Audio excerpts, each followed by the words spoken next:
જુનાગઢ એ division police સ્ટેશનના police અધિકારી અને કર્મચારીને જે બાતમી મળેલી કે ઇબ્રાહિમ ઉર્ફે ટીટો રફીકભાઈ મંદરા જે આ નશાકારક કોડેનની જે કફ સિરપ આવે છે એ પ્રતિબંધિત હોવા છતાં મોટા જથ્થામાં રાખી અને વેચાણ કરે છે.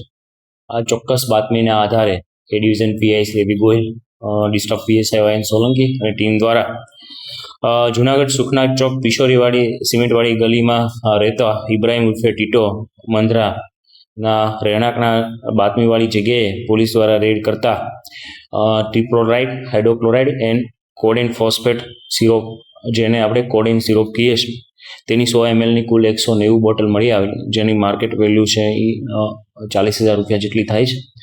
આ જથ્થો છે એ એનડીપીએસ એક્ટ મુજબ જે પ્રમાણમાં જથ્થો મળી આવ્યો છે તે કાયદાની પરિભાષા મુજબ પ્રતિબંધિત છે અને એનડીપીએસ એક્ટ હેઠળ આ આરોપી વિરુદ્ધ ગુનો દાખલ કરવામાં આવેલ છે.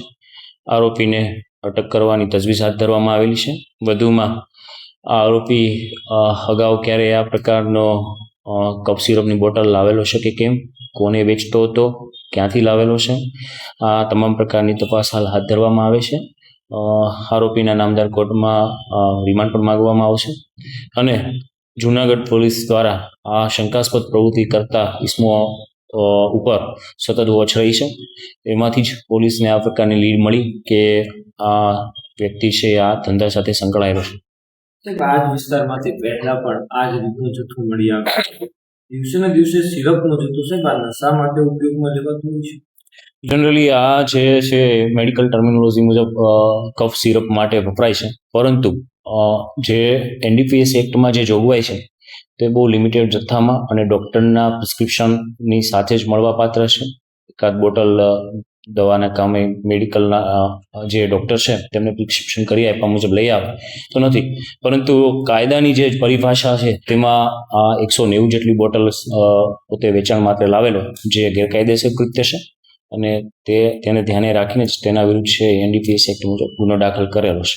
આ જે મેડિસિન છે કફ સિરપ અને અન્ય પ્રકારના જ્યારે રોગ હોય છે તેના માટે કામમાં આવતી હોય છે, પરંતુ તેના માટે ડૉક્ટરનું પ્રિસ્ક્રિપ્શન ફરજિયાત છે.